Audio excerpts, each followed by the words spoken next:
سورہ بقرہ کی چند آخری آیتوں میں سے ایک آیت ہے وَإِن تُبْدُوا مَا فِي أَنفُسِكُمْ أَوْ تُخْفُوهُ يُحَاسِبْكُمْ بِهِ اللَّهُ، تمہارے دلوں میں جو کچھ ہے اسے تم ظاہر کرو یا چاہے چھپاؤ، اللہ تعالیٰ اس کا حساب تم سے لے گا۔ احادیث میں آتا ہے کہ جب یہ آیت نازل ہوئی تو صحابہ کرام بڑے پریشان ہوئے۔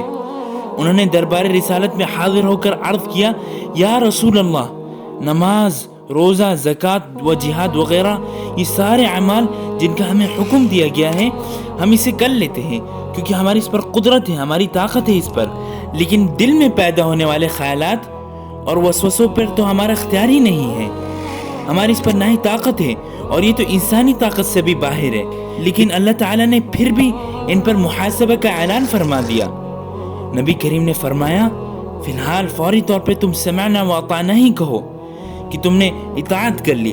چنانچہ صحابہ کا جذبہ سمع و اطاعت کو دیکھتے ہوئے اللہ تعالیٰ نے ان کی تخفیف اور ان کی رحمت کے لیے لا یکلف اللہ نفسا الا وسعها یہ آیت نازل کی، جو کہ بہت بڑی رحمت بنی۔ اس آیت کا مطلب ہے اللہ تعالیٰ کسی جان کو اس کی طاقت سے زیادہ تکلیف نہیں دیتے، اور اللہ تعالیٰ نے اس آیت سے پچھلی آیت کو منسوخ فرما دیا۔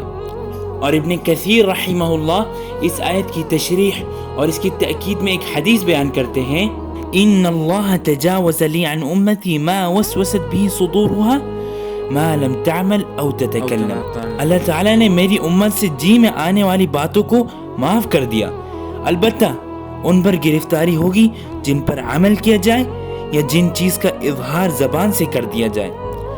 اس سے معلوم ہوتا ہے کہ دل میں گزرنے والے خیالات پر محاسبہ نہیں ہوگا، جو کہ یہ چیز اللہ تعالیٰ کی طرف سے بہت بڑی رحمت ہے، پر صرف ان پر محاسبہ ہوگا جن پر عمل کیا جائے یا جن کو زبان سے اظہار کر دیا جائے۔